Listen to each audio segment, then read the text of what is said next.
in that period. There's no more failing. This is the game. This is the game where we need to be at our best. A lot of hockey fans are going to wonder why the Leafs for All or Nothing. So I want you to tell me, why were the Leafs the right team for Amazon's All or Nothing? I mean, that's an interesting question. I don't know. I mean, I don't know. I think we were just the team that got picked. I mean, it's, Toronto, it's a big hockey market. I think we got a lot of, I guess, interesting guys on the team, some young guys on the team. And I guess from that a marketing aspect and, like promotional aspect, I guess it makes sense.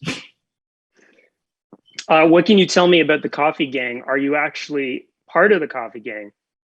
I'm not part of the Coffee Gang. I do like coffee, but I'm not really, I'm not too, I'm not that into it. Like, these guys take it kind of to another level, but I'm always in there when they're all making their coffees and doing all the shit they do.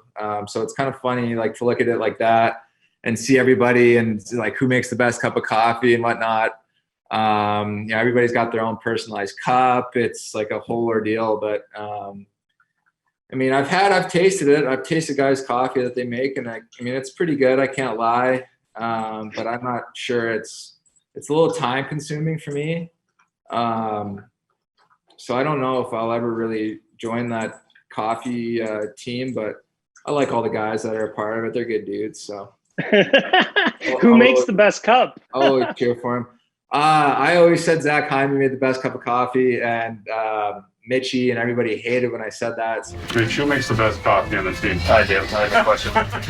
So I just kept riding it. But I like Jaime's coffee. He made good coffee, and he's a great dude. He took a lot of heat in that Coffee Gang room, and so I'm all for it. I'm all for Jaime. I'd say he made the best cup of Joe. All right. Who's the best ping pong player? I think Alex Kerfoot is. I have to say him or maybe Justin Hall. Those two are probably the best that I've seen play on the team. And I mean, the Euros are always good too. Like Willie and those guys are always pretty solid. So I'd say Halsey and Kerfoot probably on another level though than everybody else.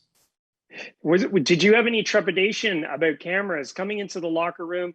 Because there's a lot of behind the scenes stuff that fans have never seen before or never been privy to. Yeah. Oh, sorry. It was, I don't think, I think we kind of understood what it was, going to be all about when, when we talked about it prior to kind of committing to the show and whatnot. But, I mean, to be honest with you, it really wasn't too different. It didn't really make you feel like you couldn't be yourself or whatnot. You just kind of knew that there was cameras rolling around, and they had some set up in different rooms and locker room and stuff like that. And then they had obviously the camera crew that was following us around too. But everybody was super respectful. They didn't really get in your way. They just kind of let you do your thing, and they were just kind of there. And I thought it was honestly it was all good. It really wasn't too big of a distraction. I don't think it was really a distraction at all, to be honest with you, because when you're really get in the heat of the moment of a game, or you're really focused on something, you're not thinking about there's a camera crew rolling around. I mean, there's always cameras around when we're in Toronto anyways, so practicing or whatever. So it really I didn't find it made that big of a difference, and I didn't really find it was a big distraction either.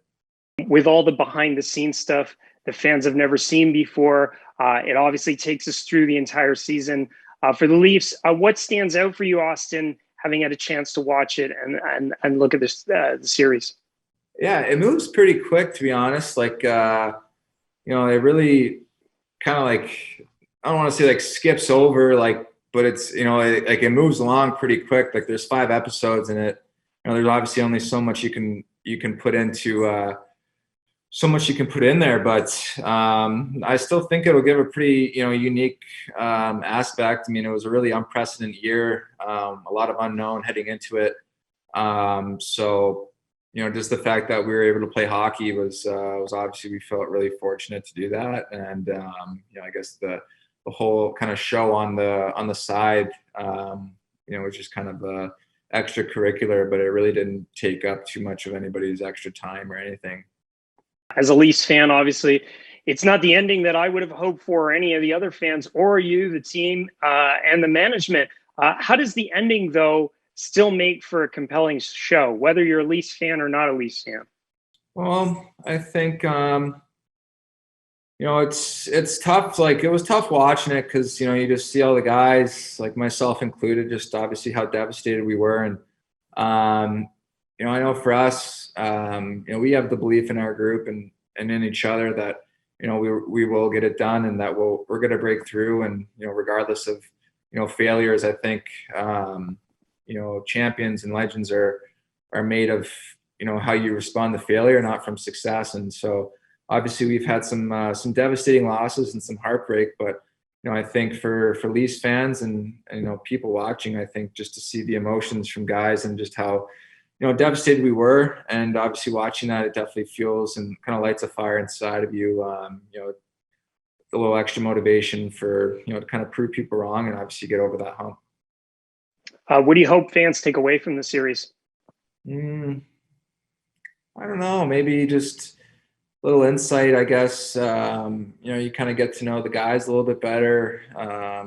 You get to kind of see what makes guys tick, whether it's before a game or, in their off time and their spare time on their off days. I think it's a more unique kind of look into, I guess, the lives of the players. And like I said, it moves pretty quick, and maybe it's not as in depth, as you'd like it to be, but it's still, I guess, a unique aspect and perspective on, on what kind of goes on behind the scenes. As a fan of yours, it was cool to see how things unfolded for you last season. What was it like for you to see that actually also captured in a TV series? Yeah, it was cool. My parents got some love in the show as well. So it was great. It was honestly, it was a unique experience, and I think we're all happy that we did it. It's something that we can obviously always look back on, and regardless of the the final result, it was an unprecedented year, and like I said, we're just fortunate to be able to play hockey and to kind of have that all, I guess, recorded, and you can kind of just see all the memories and stuff forever. So I guess it's pretty unique. All right. Thanks, Austin. It was great chatting with you. I appreciate it, Mark. Thank you.